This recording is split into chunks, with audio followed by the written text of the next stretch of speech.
I'm going to teach you how to play Frost Mage in Season 4 of Dragonflight for both Mythic Plus and raiding in a digestible and beginner-friendly format. Starting off with the stat priority, first and foremost, eye level and intellect are always going to be king. This is what you want to aim for, getting a higher and higher eye level. This, however, is a general representation of the secondary stats you may want, but there are certain percentage breakpoints, and I do also recommend that you simulate your character to find the perfect stats and see which piece of gear, if generally at the same eye level, is better. If you're not sure how to do that, you can join our Discord or my Patreon, where I have a full written guide for you. For the talent trees, this on the left is for raiding and more single target based, and the one on the right is a slight differentiated one, which is more for AoE and Mythic Plus. I'm not going to go through every individual talent, as Frost Mage is confusing as it is, but I will be going through all of the core and important ones shortly. Before we do that though, let's look at some of our really important cooldowns and utilities, starting off with Ice Cold. This is a defensive, healing us and reducing damage. Very simple there. A not so simple, but very formidable one is Icy Veins. That's right, that's where the website got their name from. Increases the haste and summons an elemental, increasing your frost damage. This actually does a plethora of different things, and I will be explaining it a bit more detail in the rotation. Greater invisibility, losing all threat and taking 60% less damage. And then on the bottom, Time Warp, increasing your party's haste by 30% for 40 seconds. This is, of course, your Bloodlust or Heroism that we do have available to us as a mage. One thing to mention is this talent here, Temporal Warp. When you do use your Time Warp, you as a mage can actually use it again, granting yourself 30% haste for 40 seconds. While you have temporal displacement or other similar effects, you may use Time Warp to grant yourself that much haste. Basically, when you use Time Warp, or another player uses their Bloodlust or Fury of the Aspects, etc., any Bloodlust or Heroism effect, you can actually use your own Time Warp as a personal Bloodlust whenever you want after that. Just be aware of that you do basically get to double up on it as a mage.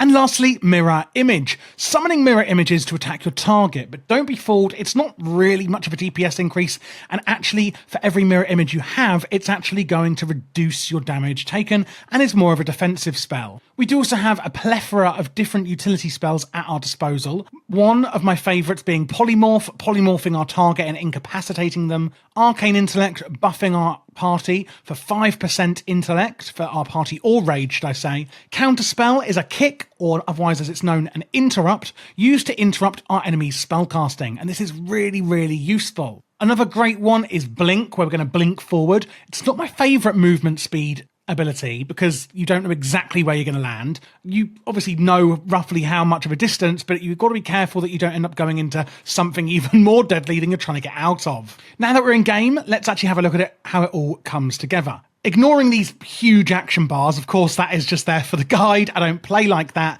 The rest of my UI you'll see is very, very minimalist. If you would like to get this UI, you can get that on my Patreon, as well as a lot of written guides, Excel spreadsheets, etc., and lots of other things and behind the scenes videos that I've got planned for you guys. Of course, it does also support the channel, which I really, really appreciate. One other thing on my UI is this here. This is a weak aura by Luxfoss. It's the Frost Mage weak aura, and I will put that again in the description for you to import into your game if you'd like it.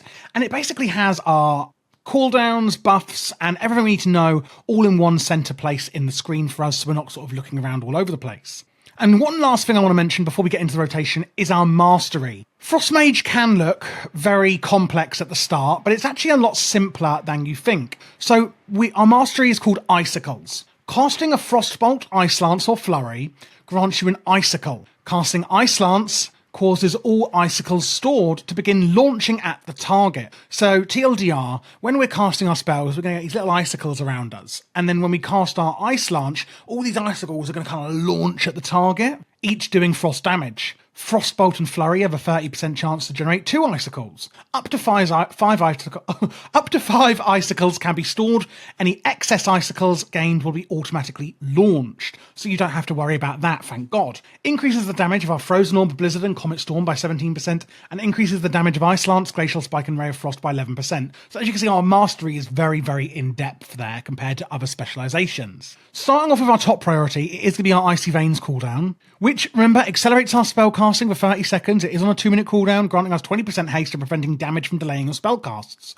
Activating Icy Veins is going to summon a water elemental by your side, which is going to grant you Frigid Empowerment, increasing the frost damage you deal by 3% up to 15%, and you can see that frost elemental there. Use that on cooldown. The next thing we're going to be using is Flurry. It's on a 30-second recharge, and we have 2 charges of it. Unleash a Flurry of Ice, striking the target 3 times for X amount of frost damage. Each hit reduces the target's movement speed by 80% for a second, and has a 25% chance to activate Glacial Assault, and applies Winter's Chill to the target. Winter's Chill is also one of the main foundations of Frost Mage. Winter's Chill causes the target to take damage from your spells as if it were frozen. So if I use Flurry then, you can see there we blasted it with a Flurry of Ice, and we have Winter's Chill, taking damage from the mage spells as if it were frozen. That's just quickly gone off. For example, on our Ice Lance here, Ice Lance damage is tripled against frozen targets. So if we have Winter's Chill, it is frozen, and therefore doing triple damage. So when Winter's Chill is active, I'm then going to use Comet Storm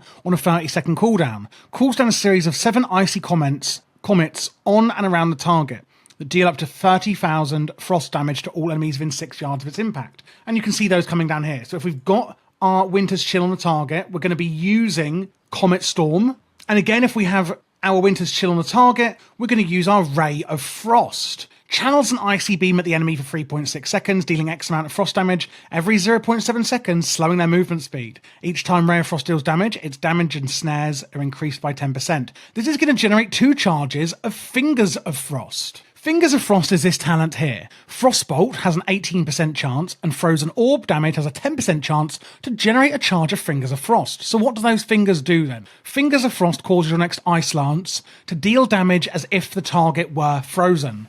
And remember, that means that Ice Lance will be doing triple damage. So if we use our Ray of Frost, again, we're going to get 2 Fingers of Frost, and you can see there that has enhanced our Ice Lance. We've got our 2 Fingers of Frost, which we can use there to make it do triple damage. When we use Ray of Frost, do use your Ice Lance to get out that triple damage, even though it's down here on the priority list. That's because a few things actually technically are ahead of that on the priority. So obviously our Ray of Frost is now on cooldown, but we can actually use another way of getting Fingers of Frost, and that is our Frozen Orb. Launches an orb of swirling ice up to 40 yards forward, dealing damage to all enemies it passes through. 1 charge of Fingers of Frost when it first damages an enemy, and while Frozen Orb is active, you gain Fingers of Frost every 3 seconds. So basically, we're using Ray of Frost as our top priority for generating Fingers of Frost, and then Frozen Orb as our second priority for generating Fingers of Frost. And of course, using our Ice Lance to spend those Fingers of Frost. And just by the way, if I tilt my camera up, you can see there's our icicles around us. You can see those icicles that we're going to be using. We've then got Shifting Power, a minor cooldown at a minute. Draw power from within, dealing damage to nearby enemies. We don't really care too much about that, but it's great if we do damage. While channeling, your mage ability cooldowns are reduced by 12 seconds over 2.9 seconds. And we're going to be using Shifting Power, basically reducing our cooldowns. The next one on our list is Glacial Spike, and this is priority left to right. So left is top priority, right is bottom priority. Glacial Spike conjures a massive spike of ice and merges your current icicles into it. It impales your target, dealing damage plus all damage stored in your icicles, and freezes the target in place for 4 seconds. Requires 5 icicles to cast. So you can only use this when you do have 5 icicles. And your passive with this is that your Ice Lance no longer launches icicles, and it will be done through your Glacial Spike instead. And lastly, we've got our Frostbolt, which is basically our filler. And you can see here that Frostbolt obviously does have a chance at generating Fingers of Frost as well. And now we have 5 icicles. You can see here we can use our Glacial Spike. Boom, massive icicle going in there. So let's just recap what we're doing. We're going to be using our Icy Veins on cooldown, using our Flurry to generate Winter's Chill, using our Comet Storm when Winter's Chill is active, using our Ray of Frost again with Winter's Chill, generating Fingers of Frost with that and using our Ice Lance to spend them, shoving out our Frozen Orb, again spending our Fingers of Frost with Ice Lance, and then we're going to reduce our cooldowns with Shifting Power, using our Glacial Spike to spend our icicles,